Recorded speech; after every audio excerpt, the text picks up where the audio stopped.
Hola, ¿qué tal? ¿Cómo les va? Bienvenidos. Gran placer volver a encontrarnos. Somos Salud en todas las políticas y vamos a abordar un tema que siempre es difícil, pero es absolutamente humano, vital, necesario. Vamos a hablar hoy en nuestro programa del trasplante de órganos y tejidos. Y en consecuencia de la donación, porque es fundamental, necesario, indispensable para poder llevar a cabo todo el proceso. En nuestro país, desde mediados de 2018, fue promulgada la ley Justina, que fue el final, la conclusión de una lucha enorme a partir de la historia de una nena que nos marcó a todos con su testimonio, con su ejemplo de vida, con su lucha. Y sus padres, después de fallecida Justina, llevaron adelante esta causa que se volvió emblemática en nuestro país y que hoy hace que todos seamos donantes en la República Argentina. A pesar de todo esto, todavía hay dudas, hay miedos y es siempre importante volver a hablar de la necesidad imperiosa de ser donantes, de asumir esta responsabilidad, de entender que podemos dar vida, que podemos seguir viviendo en alguien que tiene la chance de seguir adelante. Por eso vamos a hablar con un médico especialista en trasplantes en nuestro país, alguien referente que nos va a explicar cómo funciona el sistema, que nos va a explicar cómo trabajan los médicos en la Argentina. Vamos a conocer el impacto durante la pandemia de toda esta situación y aprender de la importancia y no tener miedo. Tener siempre una actitud dispuesta y abierta, porque algún día podemos ser nosotros los que necesitemos un trasplante. Bienvenidos. Somos Salud en todas las políticas. Bueno, antes de comenzar a hablar de trasplante y donación, tema fundamental, el doctor Gabriel Barbagalo nos acompaña como siempre con su lado B. Gaby, bienvenido. ¿Cómo va? ¿Cómo va, Milva? Bien, bien. Acá, aparte, muy interesado en escuchar a nuestro amigo personal. Ah, ¿sí? Sí, muy sí. bien. Bueno, viste que los médicos nos conocemos casi todos. Ustedes se conocen. Ay, casi me clavo el ojo. Estamos hablando del doctor Guillermo Bortman, ¿sí? Que es el invitado que en un ratito nada más va a estar con nosotros. Hoy te traje un tema que tiene bastante de actualidad. En el mes de marzo, después de salir o estar saliendo de una pandemia que ocupó todo el mundo, de repente el mundo entró en una guerra, ¿no? Sí. En una invasión. Y la verdad que... Increíble.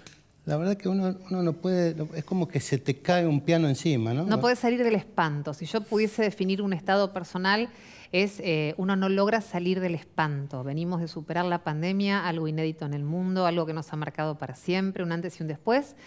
Y resulta que apenas empezamos a salir de a poquito sin todavía haber terminado la pandemia y sin conocer las consecuencias finales, porque no será algo inmediato.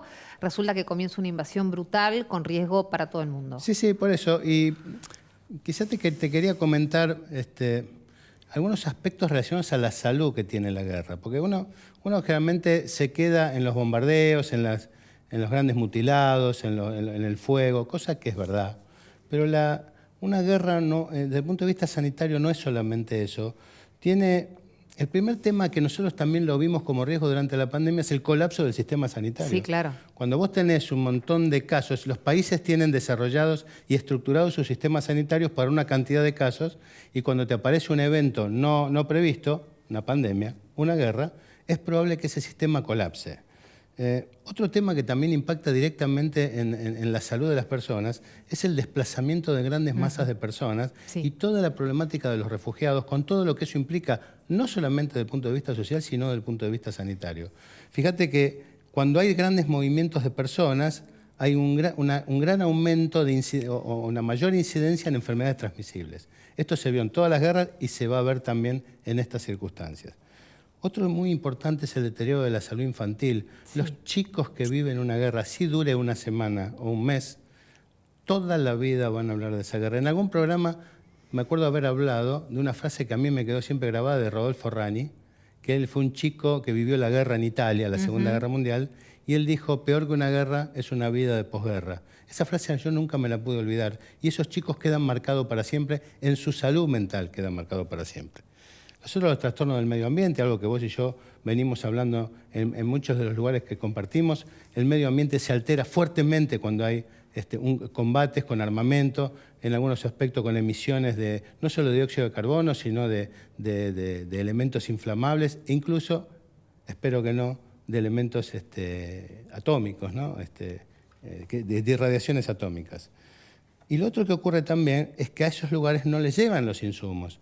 Entonces la gente no solamente le pasa todo eso, sino que se corta la cadena de distribución de insumos, y cuando hablo de insumos hablo de medicamentos, tecnología médica, etcétera, etcétera. O sea que el drama es mucho más grande de lo que parece solamente el bombardeo, que de por sí ya lo es. Ni que hablar de los trastornos mentales, que son trastornos que quedan instalados para el largo plazo. Es bastante conocido lo que es el síndrome postraumático cada vez que ocurre una guerra. Por eso, los efectos pueden ser a corto, mediano y largo plazo. Los más importantes, los directos del combate, como te decía, los efectos ambientales, los efectos sociales y los efectos mentales. Desgraciadamente, el mes de marzo de este año lo vamos a recordar como el mes donde hubo un país invadió a otro, una gran potencia, y donde se desencadenaron guerras, batallas, bombardeos, y todo eso va a quedar en la memoria colectiva de esa población, y de la que todas las que intervengan y todo lo que esté alrededor de él. Por eso siempre me acuerdo, para terminar, en la frase de León Gieco, que dice que es un monstruo grande y pisa fuerte para toda la alegría de la gente, ¿no? Esperemos que pase rápido. Esperemos que así sea, Gaby. Ojalá que sí, que así sea. Gracias, Doc. A vos. Trasplante y donación es el tema de hoy. Ya lo vamos a recibir al doctor Guillermo Bordman, que es nuestro invitado, pero antes quiero que escuches a la doctora Gabriela Hidalgo, que es médica directora del INCUCAI y que nos cuenta cómo fue la situación de trasplantes en 2021 y cuál es la proyección en la Argentina para este año en curso. Nosotros tenemos aproximadamente 7.200 pacientes en la lista de espera. El año pasado se trasplantaron 1.550 pacientes con un órgano y 1.320 pacientes aproximadamente con un tejido. Esto nos da una trasplantabilidad del 20%, un poco más del 20%, y en el mundo entero la trasplantabilidad promedio es del 10%. En esto nos beneficia bastante. De estos pacientes que se trasplantaron, 200 fueron pediátricos, y eso también para nosotros es muy importante. Los trasplantes realizados se generaron a partir de 629 donantes de órganos y tejidos y de 320 donantes de tejidos o en parada circulatoria en los diferentes hospitales de nuestro país.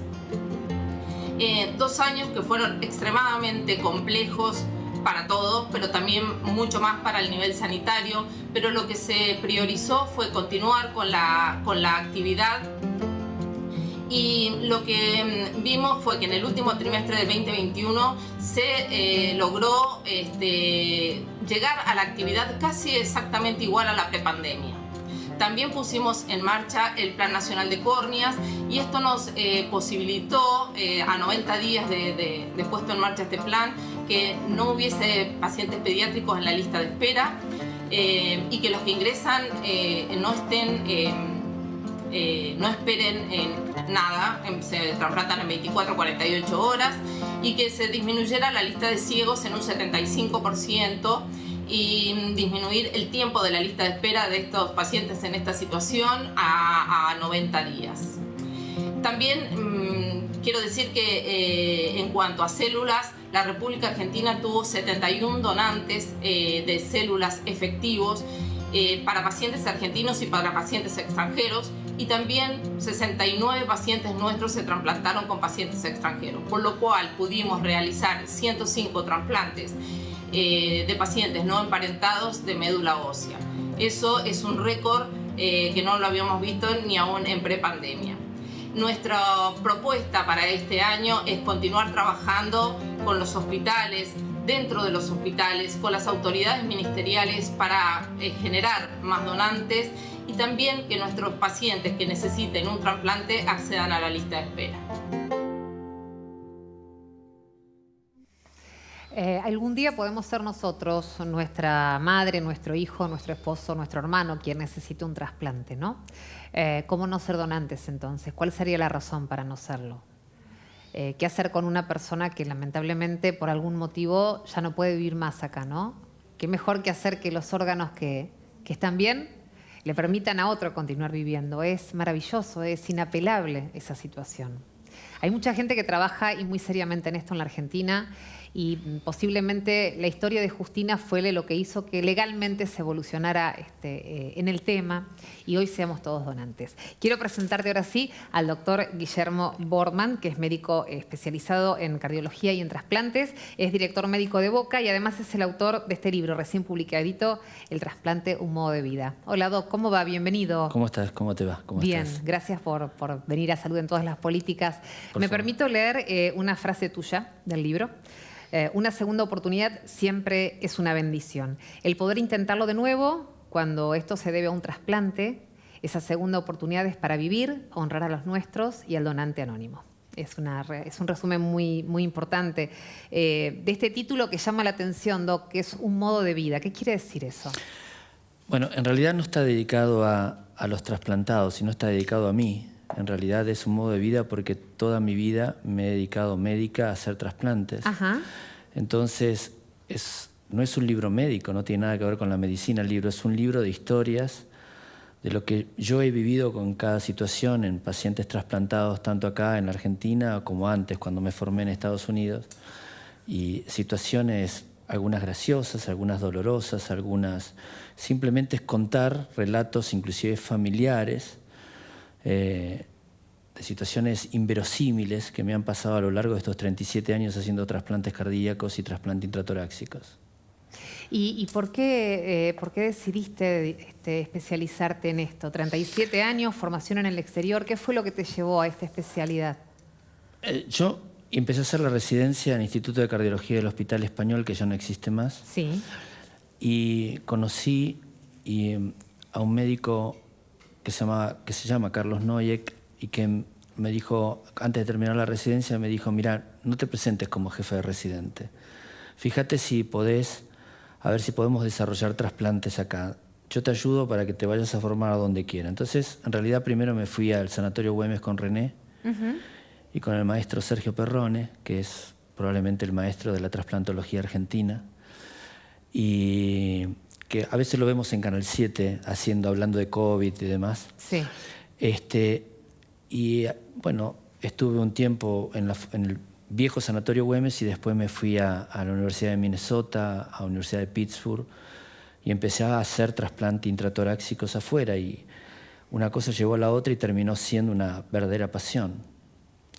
Es increíble porque vos tenés a personas que literalmente no deberían estar vivas y tienen familia y trabajan y se desarrollan, y entonces tienen su segunda oportunidad, como leíste recién. Y esa segunda oportunidad hace que cuando vos tenés una enfermedad terminal, una enfermedad que te va a limitar, que te discapacita por lo menos, que es lo que pasa con los pacientes que se van a trasplantar o los receptores que decía la doctora Hidalgo, son personas realmente discapacitadas, los cardíacos ni hablar, pero los pacientes con patologías hepáticas, renales, en diálisis, los ciegos que mencionaba la doctora, que simplemente necesitan un trasplante de córnea para poder volver a ver. O sea, hace de que es una cosa entre una mezcla de milagro con mucha ciencia, con mucha organización, y nada, y es parte de lo que nosotros debemos devolverle a cada una de las sociedades. Yo soy médico porque mi familia me estimuló y me ayudó a ser médico, pero también la sociedad me llevó a lo mismo. Entonces yo no puedo dejar de devolver o de agradecer a la sociedad que hizo que yo me formara en la persona que soy hoy. ¿Cuántos trasplantes en 37 años, doctor? ¿Llevas la cuenta? Con Sergio ya llevamos más de 1000 trasplantes cardíacos hechos.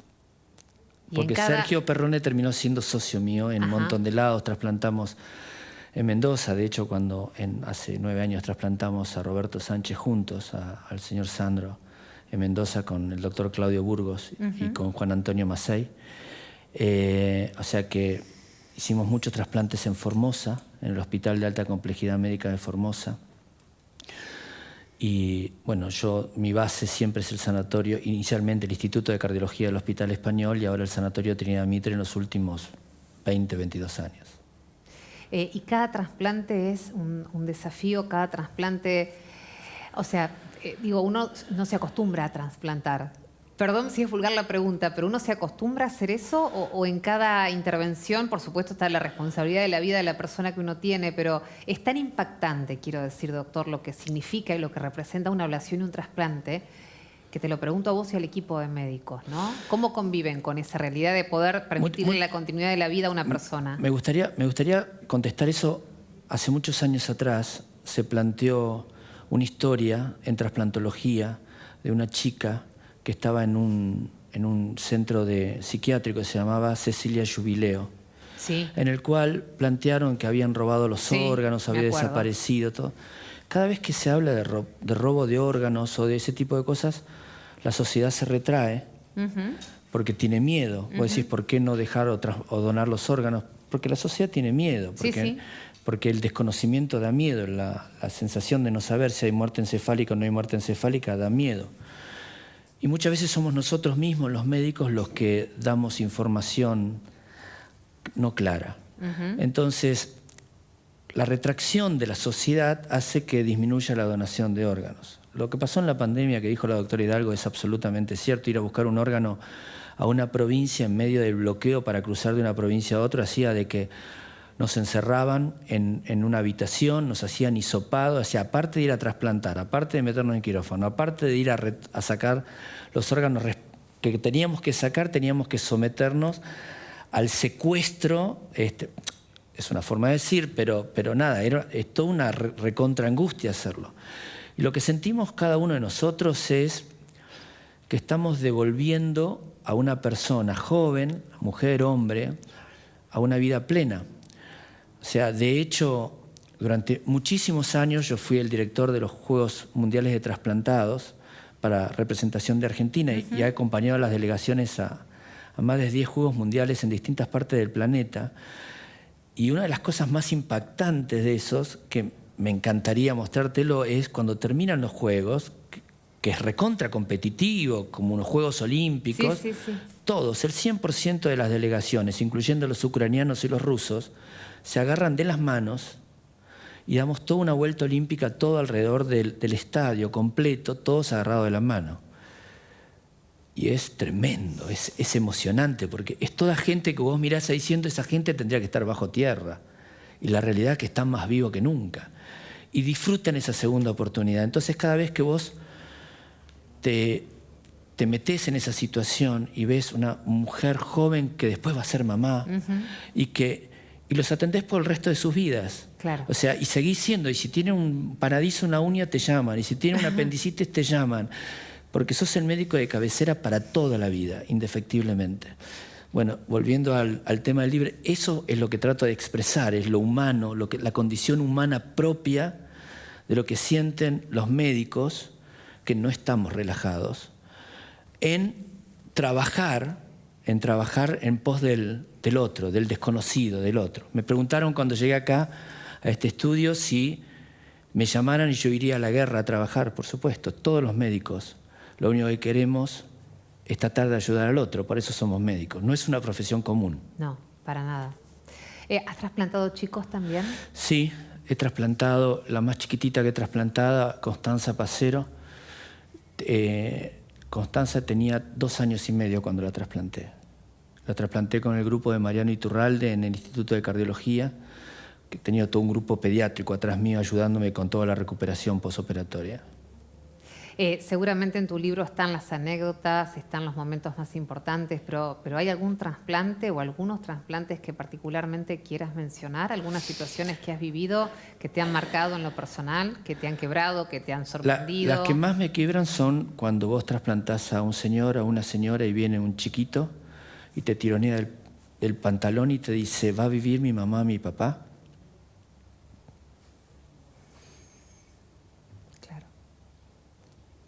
Durísimo.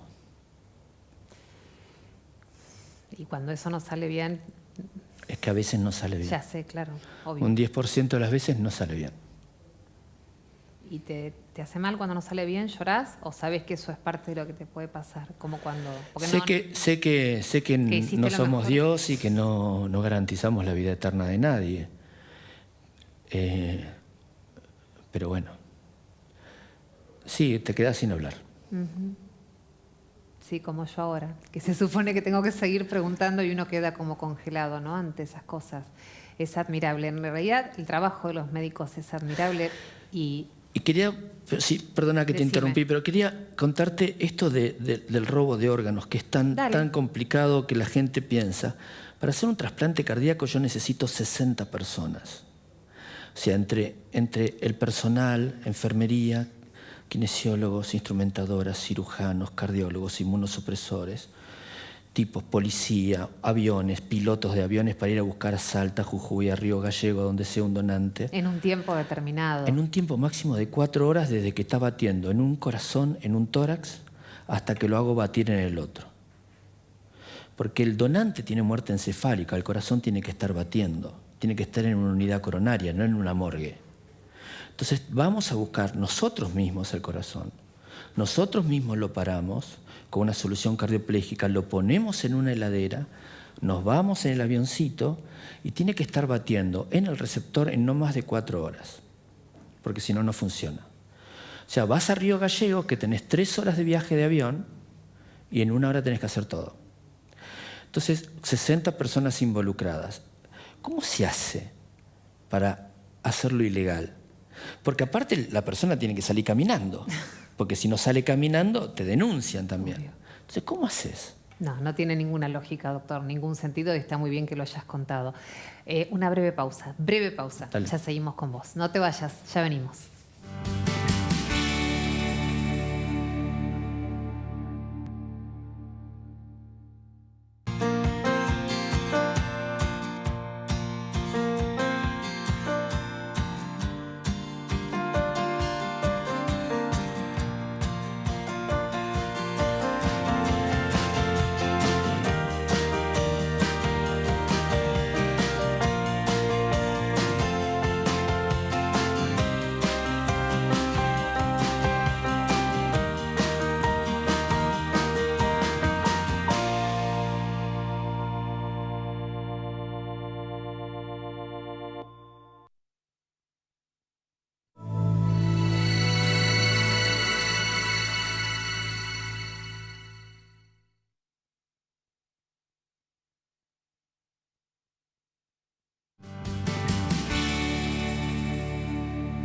Bueno, en la pausa también nos recuperamos un poco, ¿no? Después del relato del doctor, cuando hablaba de los momentos más difíciles de lo que es un trasplante, una ablación. Lo incorporamos al doctor Gabriel Barbagalo también en estos últimos minutos de la entrevista. Doctor, quería preguntarte también, porque también la vida y los trasplantes tienen estas cosas, habrá momentos anecdóticos, ¿no? Que también recordás, divertidos. Sí, sí, claro. Y que me parece importante también contarlos, porque son parte de la vida. La historia es en los Juegos Mundiales de Manchester, Sí. 1995. Estábamos desfilando con la bandera argentina más cerca de la Guerra de las Malvinas, con la bandera argentina, camiseta argentina, y éramos un grupo de 9 personas, 4 trasplantados cardíacos y 4 personas que me asistían, incluyendo mi hermano que me acompañaba, que sabía manejar al revés. Entonces, uno de los trasplantados, que no conocía ni el Río de la Plata, porque no conocía, Fernando, dimos toda la vuelta y nos estacionamos frente a la Municipalidad de Manchester y empezaron a desfilar todas las delegaciones, hasta que llegó Sudáfrica. Cuando llega Sudáfrica, empiezan a pasar infinidad de trasplantados de todos los órganos, pero todos rubios.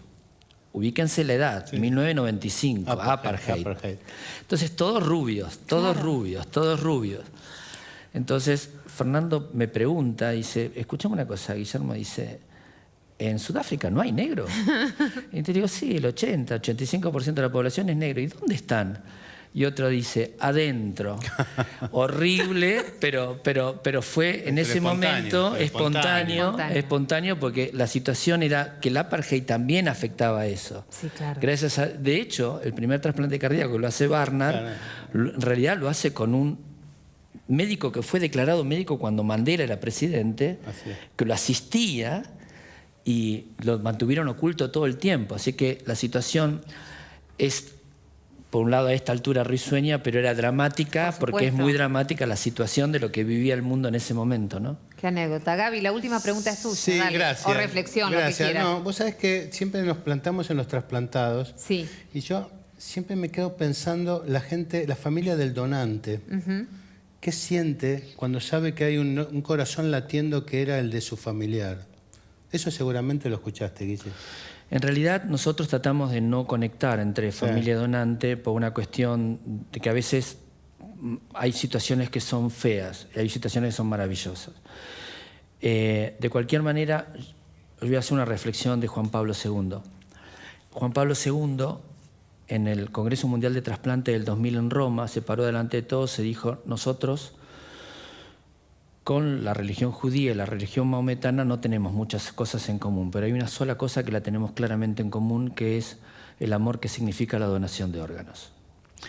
Entonces, yo creo que lo que siente un familiar hoy es distinto a lo que sentía hace 20 años. El mundo cambia dramáticamente. Bien. Y hoy yo siento que la gente dona con un amor, con una sensación increíble.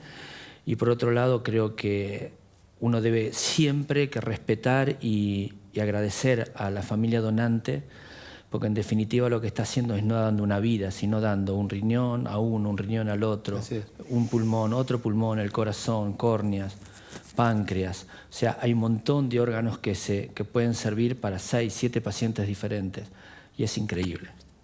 Doctor, placer enorme poder conversar con vos. Gracias, gracias. El libro lo mostramos una vez más, porque ya nos estamos yendo. Gracias, Gaby. El trasplante en modo de vida, por si querés conocer más historias del doctor Guillermo Bortman. Gracias por acompañarnos a los dos. Hasta la próxima, doctor Barbagalo también. Acá estaremos. Somos Salud en Todas las Políticas. Placer enorme. Hasta la próxima semana.